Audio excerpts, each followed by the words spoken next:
बहुत समय पहले एक असाधारण समृद्धि वाले राज्य में एक शक्तिशाली राजा रहता था।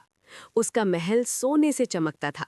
उसके बगीचे दुर्लभ और सुगंधित फूलों से भरे हुए थे। उसकी सेनाएं पड़ोसी राज्यों के लोगों के दिलों में डर भरती थीं। फिर भी अपने सभी धन और शक्ति के बावजूद राजा बेचैन रहता था। वो रातों रात अपने कमरे में घूमता रहता और सोचता, लोग मुझे मेरी असलियत के लिए सम्मान देते हैं या मेरी संपत्ति के लिए। कोई दावत, कोई आभूषण, कोई जुलूस उसके हृदय की खालीपन को भर नहीं सकता था। मंत्री आपस में फुसफुसाते थे, सेवक कांपते थे, राज्य के लोग चुपचाप ये सब देखते रहते थे। एक दिन राजा ने अपने दरबार को बुलाया और एक ऐसा आदेश दिया जिसने पूरे राज्य को हिला दिया। चुनौती ने उन लोगों के लिए अविश्वसनीय पुरस्कार का वादा किया जो इसे पूरा कर सकते थे, पर जो असफल होते उन्हें गंभीर परिणाम भुगतने पड़ते। मंत्री पहले हंसे। उन्हें विश्वास था कि केवल उच्च कुल या चालाक लोग ही सफल हो सकते हैं। आम लोग डर गए। वे सोच रहे थे कि ऐसी कौन सी असंभव चीज है जो राजा को संतुष्ट कर सके। फिर राजा ने शर्त बताई। कार्य अजीब और गहन था। जो भी इसे सुनता है वो चौंक जाता। मुझे ऐसा कुछ लाओ जो सबसे खुश आदमी को रुला दे और सबसे दुखी आदमी को खुश कर दे। मुझे कोई वस्तु, कोई उत्तर या कोई ऐसा कार्य लाओ जो कोई साधारण व्यक्ति कर न सके, उसने घोषणा की। विद्वान सिर हिलाए, सैनिक विस्मय में फुसफुसाए, गांव वाले असंभव की कहानियां फुसफुसाते रहे। फिर भी आम लोगों में एक व्यक्ति था जो चुपचाप सुन रहा था। वो एक गरीब लकड़हारा था जो जंगल के किनारे रहता था। उसके पास केवल ईमानदारी, साहस और दृढ़ता थी। किसी को ये नहीं पता था कि यही सामान्य व्यक्ति राजा की असंभव शर्त का सामना करेगा। उसकी यात्रा नैतिक परीक्षा और खतरे से भरी होगी। उसके पास अपना भाग्य बदलने का अवसर होगा। एक छोटे से गांव में घने जंगल के किनारे एक गरीब लकड़हारा राघव रहता था। उसका घर केवल मिट्टी और तिनके से बना एक छोटा सा झोपड़ा था। बारिश होते ही उसकी छत से पानी टपकता था। दीवारों के फटकों से हवा बहती थी। उसके पास कोई संपत्ति नहीं थी, न अच्छे कपड़े, न नौकर और न कोई विलासिता। जिस चीज का वो मालिक था वो थी ईमानदारी, साहस और दयालु हृदय। हर दिन सूरज निकलने से पहले वो अपने कंधे पर कुल्हाड़ी लटकाए जंगल में चला जाता था। वो घंटों लकड़ियां काटता, गिरी हुई शाखाएं इकट्ठा करता और लकड़ियां गांव में बेचने ले जाता। जो पैसा वो कमाता वो मुश्किल से अपने और अपनी वृद्ध माँ के खाने का खर्च पूरा करता। सभी कठिनाइयों के बावजूद राघव कभी शिकायत नहीं करता। वो काम करते हुए आशा के गीत गाता। वो जीवन की छोटी छोटी खुशियों पर मुस्कुराता। वो जब भी संभव होता पड़ोसियों की मदद करता। वो जो थोड़ा था वो साझा करता। वो जंगल से ऐसे प्यार करता जैसे वो उसका अपना घर हो। वो ऊंचे पेड़ों, बहती नदियों, गाते पक्षियों और घूमते जीव जंतुओं की प्रशंसा करता। जंगल में हर दिन धैर्य, सहनशीलता और जीवन के सम्मान का पाठ लगता। राघव का जीवन सरल था, फिर भी अकेला था। उसके उम्र के कोई दोस्त नहीं थे, न कोई जिसके साथ वो अपने सपने बांट सके। गांव वाले अक्सर उस पर हंसते, उसे गरीब और बेकार कहते। बच्चे उसका मजाक उड़ाते और कुछ लोग उसे धन कमाने के लिए चालाकियां नहीं करने पर निंदा करते। राघव ने कभी उनके शब्दों को अपने मन को कठोर बनने नहीं दिया। वो मानता था कि शुद्ध हृदय और कठिन परिश्रम धन या शक्ति से अधिक मूल्यवान है। वो भाग्य में विश्वास करता था। वो मानता था कि अच्छे कर्म हमेशा किसी न किसी रूप में लौटते हैं। उसे पता नहीं था कि भाग्य सच में उसे सुन चुका था। राजा की असंभव चुनौती की खबर हर गांव तक फैल गई। सोने, रत्न और प्रसिद्धि की खबर हर किसी तक पहुंची। कई गांव वाले इस कार्य की असंभवता की चर्चा करते। कोई आम आदमी खुश व्यक्ति को रुला नहीं सकता और दुखी व्यक्ति को हंसा नहीं सकता, वे कहते। केवल सबसे चालाक या सबसे अमीर लोग ही सफल होने की आशा कर सकते थे। राघव चुपचाप सुनता रहा, जैसा कि वो हमेशा करता था।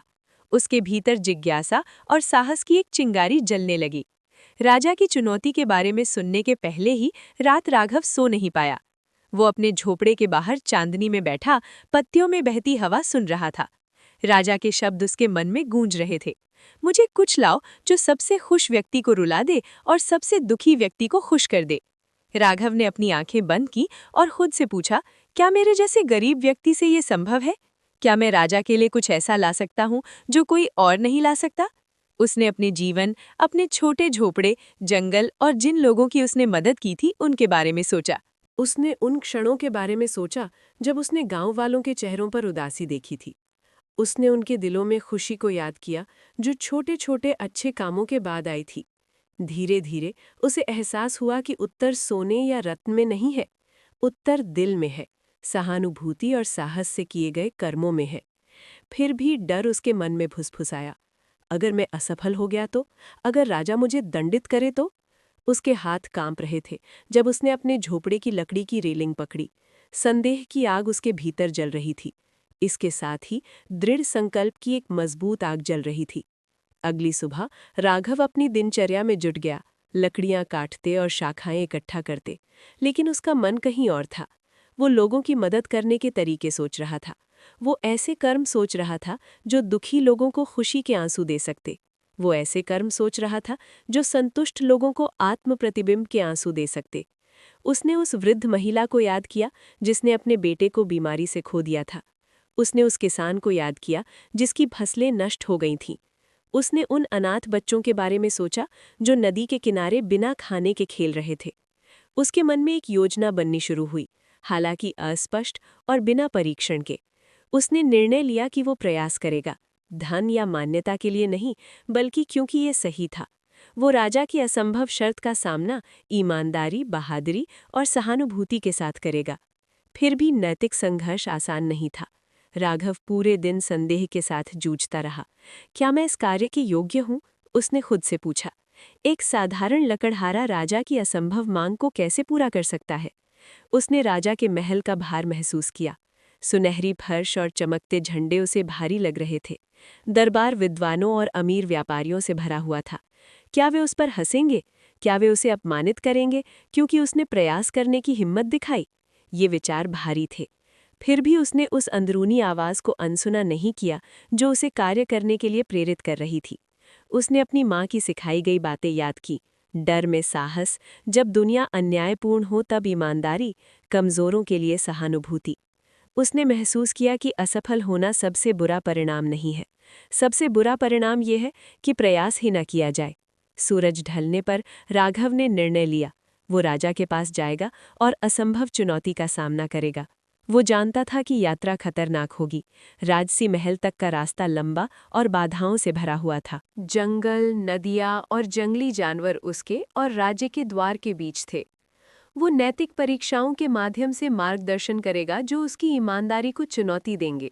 वो ऐसे लोगों से मिलेगा जो उसे धोखा देने की कोशिश कर सकते हैं। वो अपने डर और असुरक्षाओं का सामना करेगा।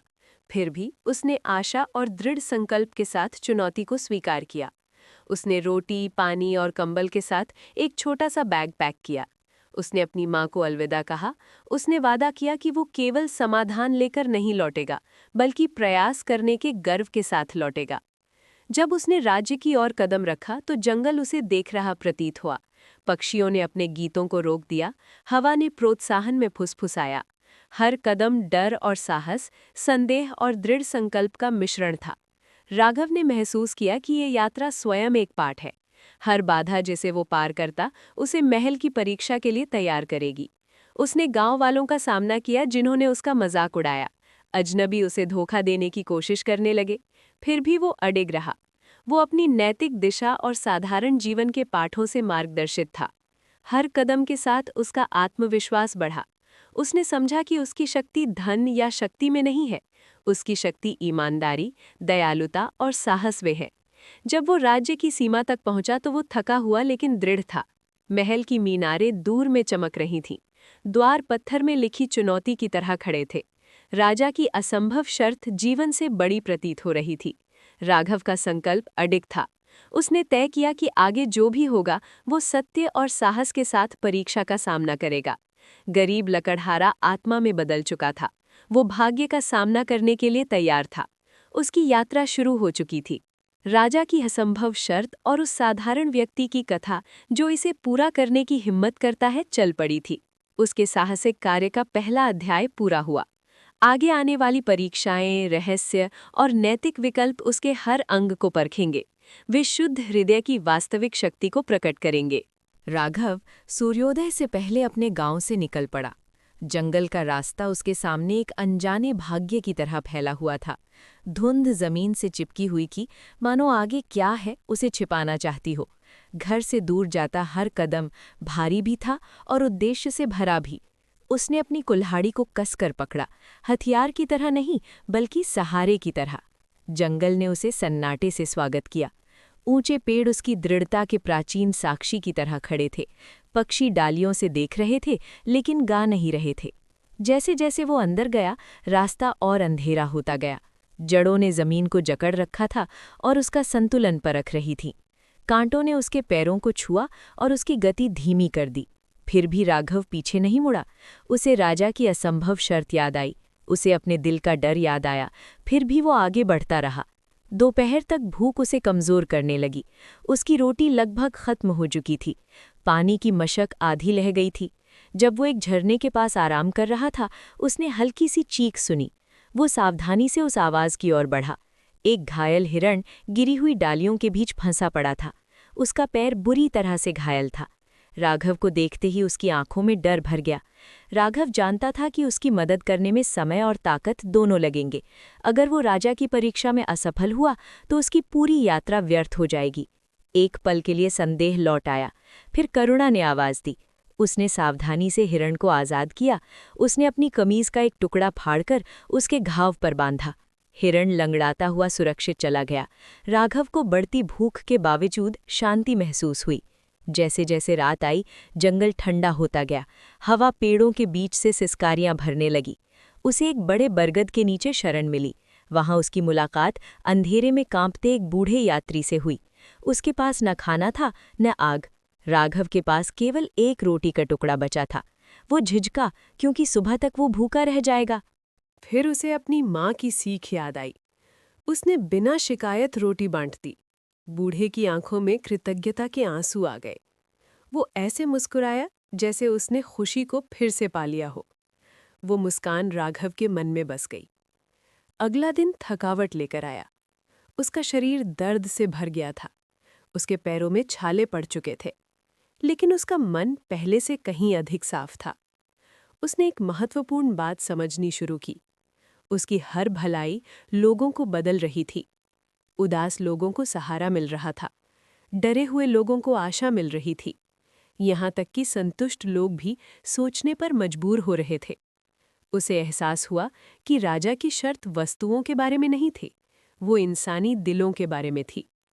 जब राघव उफनती नदी पर बने एक संकरे पुल से गुजरा, उसे पूरी समझ मिल गई। खुशी और दुख स्थायी नहीं होते, वे करुणा और सत्य से आकार लेते हैं। खुश आदमी भी दूसरों के दुख को देखकर रो सकता है। उदास आदमी भी दया और आशा पाकर मुस्कुरा सकता है। उत्तर हाथों में पकड़ी जाने वाली चीज नहीं थी, वो कर्मों में जीने वाली सच्चाई थी। राघव रुक गया और आकाश की ओर देखा। पहली बार उसने निश्चिंत होकर मुस्कुराया। जंगल अब परीक्षा नहीं था, वो उसका शिक्षक बन चुका था। अब वो जान चुका था कि उसे राजा के सामने क्या रखना है। न सोना, न जवाहरात, बल्कि ऐसी सच्चाई जो किसी भी दिल को हिला दे। यात्रा ने राघव को बदल दिया था। असंभव शर्त अब असंभव नहीं रही। राघव कई दिनों की यात्रा के बाद अंततः राजधानी की सीमाओं तक पहुंचा। उसका शरीर थका हुआ था, उसके कपड़े फटे हुए थे और उसके पैरों पर दर्द के निशान साफ दिखाई दे रहे थे। फिर भी उसके चेहरे पर एक अजीब शांति थी। महल के ऊंचे बुर्ज दूर से ही चमक रहे थे, मानो आकाश को चुनौती दे रहे हों। सुनहरे गुंबद सूर्य की रोशनी को इस तरह पकड़ रहे थे जैसे स्वयं सूर्य वहां ठहर गया हो। महल के द्वार विशाल थे और पत्थर पर उकेरी गई नक्काशी शक्ति और वैभव की कहानी सुना रही थी। जब राघव द्वार के पास पहुंचा तो पहरेदारों ने उसे ऊपर से नीचे तक देखा। उसका साधारण रूप, उसकी कुल्हाड़ी और उसके पैरों की धूल उन्हें असहज कर रही थी। एक पहरेदार ने हंसते हुए पूछा कि वो यहाँ क्या चाहता है। राघव ने शांत स्वर में कहा कि वो राजा की चुनौती का उत्तर देने आया है। ये सुनते ही पहरेदारों में फुसफुसाहट फैल गई। कुछ ने मजाक उड़ाया, कुछ ने उसे पागल समझा। फिर भी राजा का आदेश स्पष्ट था, जो भी चुनौती का दावा करे उसे दरबार में प्रस्तुत किया जाए। राघव को महल के भीतर ले जाया गया। अंदर का दृश्य उसकी कल्पना से भी अधिक भव्य था। संगमरमर की जमीन, ऊंचे स्तंभ और रेशमी पर्दे पूरे दरबार को स्वर्ग जैसा बना रहे थे। मंत्री, विद्वान, व्यापारी और दरबारी पंक्तियों में खड़े थे। उनकी आंखों में घमंड, जिज्ञासा और अविश्वास एक साथ चमक रहा था। जब राघव उनके सामने से गुजरा, कई लोग हंसे। कुछ ने फुसफुसाकर कहा कि ये गरीब लक्कड़हारा क्या उत्तर देगा। सिंहासन पर राजा बैठा था। उसका चेहरा कठोर था और उसकी आंखें गहरी और थकी हुई लग रही थीं। वो वही राजा था जिसने पूरे राज्य को हिला देने वाली शर्त रखी थी। वो राजा जिसने घोषणा की थी कि जो उसकी असंभव शर्त पूरी करेगा उसे अपार धन और सम्मान मिलेगा, और जो असफल होगा उसे कठोर परिणाम भुगतने होंगे। राजा ने राघव की ओर देखा। उसकी दृष्टि तीखी थी, मानो वो राघव की आत्मा तक देख लेना चाहता हो। राजा ने पूछा कि क्या वो सच में ये दावा करता है कि उसने उत्तर पा लिया है। राघव ने सिर झुकाकर सम्मानपूर्वक हाँ कहा। दरबार में फिर से हंसी गूंज उठी। मंत्रियों ने एक दूसरे की ओर देखकर सिर हिलाए। उन्हें विश्वास था कि ये आदमी भी बाकी लोगों की तरह असफल होगा। राजा ने हाथ उठाकर दरबार को शांत किया। उसने राघव को पास बुलाया। उसकी आवाज़ भारी और आदेशात्मक थी। उसने फिर से अपनी शर्त दोहराई, मुझे कुछ ऐसा दो जो सबसे खुश इंसान को रुला दे और सबसे दुखी इंसान को हंसा दे। दरबार में सन्नाटा छा गया। सभी की निगाहें राघव पर टिक गई। कुछ को उम्मीद थी कि वो कोई वस्तु निकालेगा, कुछ को लगा कि वो शब्दों का खेल करेगा।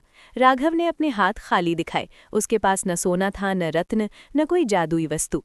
राघव ने बोलना शुरू किया। उसकी आवाज़ शांत थी लेकिन स्थिर थी। उसने राजा को अपनी यात्रा के बारे में बताया। उसने जंगल का जिक्र किया, उसने घायल हिरन का जिक्र किया, उसने भूखे यात्री के साथ बांटी गई रोटी का जिक्र किया। उसने उन चेहरों की बात की जो दुख से भरे थे और करुणा पाकर बदल गए। उसने कहा कि उसने किसी वस्तु को नहीं बल्कि इंसानों के दिलों को देखा है। उसने कहा कि सच्ची खुशी दूसरों के दुख को समझने से आती है और सच्चा दुख तब पिघलता है जब किसी को आशा और दया मिलती है।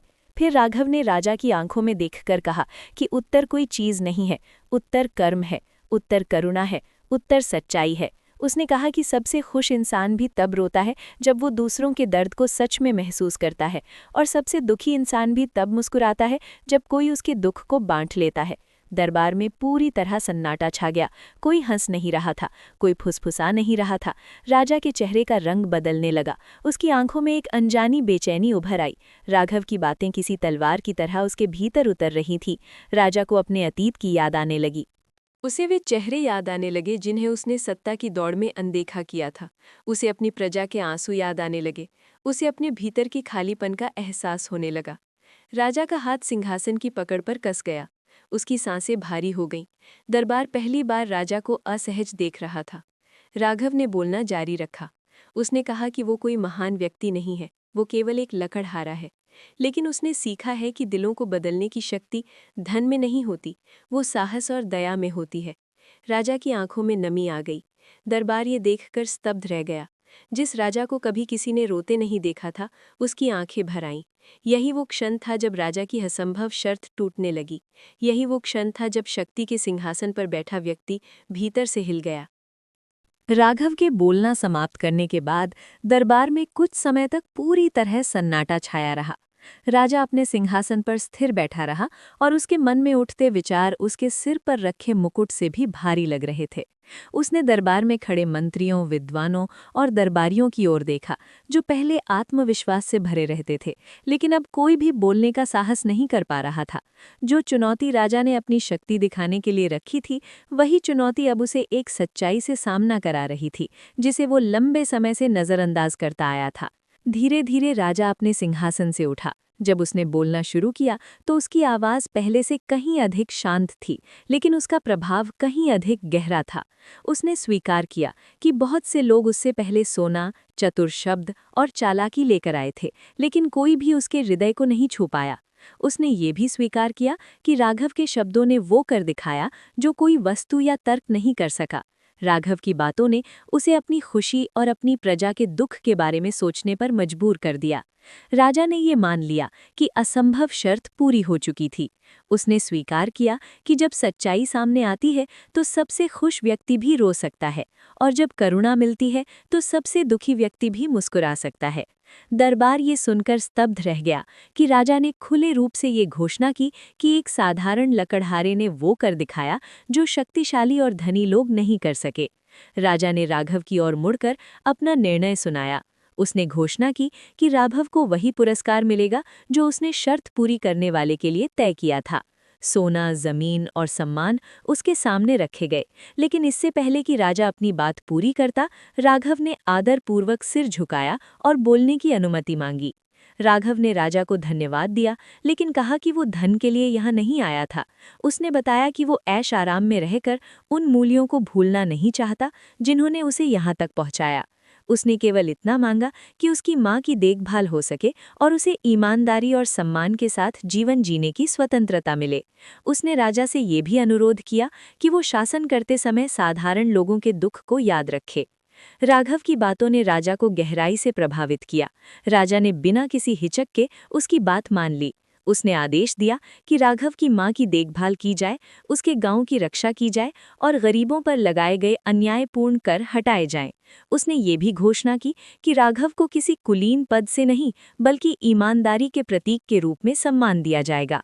जब राघव महल से बाहर जाने लगा तो पूरा दरबार उसे नए सम्मान के साथ देख रहा था। जो व्यक्ति गरीब लकड़हारे के रूप में आया था, वही अब राजा के हृदय को बदलकर जा रहा था। उसके भीतर घमंड नहीं था, केवल शांति और संतोष था। राजा अपने सिंहासन पर लौटा, लेकिन वो पहले जैसा व्यक्ति नहीं रहा। उसने समझ लिया था कि करुणा के बिना शक्ति खोखली होती है और न्याय के बिना शासन कमजोर होता है। उस दिन के बाद उसका शासन बदल गया। वो अपनी प्रजा की बात अधिक ध्यान से सुनने लगा और अपने निर्णयों को अधिक सावधानी से करने लगा। राघव अपने गांव लौट आया, जहां जीवन सरल था लेकिन अर्थपूर्ण था। वो जंगल में अपने काम पर लौट गया और उन्हीं मूल्यों के साथ जीता रहा जिन्होंने उसे महल तक पहुंचाया था। उसकी कहानी पूरे राज्य में फैल गई, धन प्राप्ति की कहानी के रूप में नहीं, बल्कि एक सच्चाई की याद के रूप में। राजा की असंभव शर्त आने वाली पीढ़ियों के लिए एक सीख बन गई। उसने ये सिखाया कि सबसे बड़ी समस्याओं का समाधान धन या बुद्धि से नहीं, बल्कि शुद्ध हृदय और करुणामय कर्मों से होता है। और ये सिद्ध हुआ कि जब कोई साधारण व्यक्ति सत्य और साहस के साथ खड़ा होता है, तो वो पूरे राज्य का भाग्य बदल सकता है।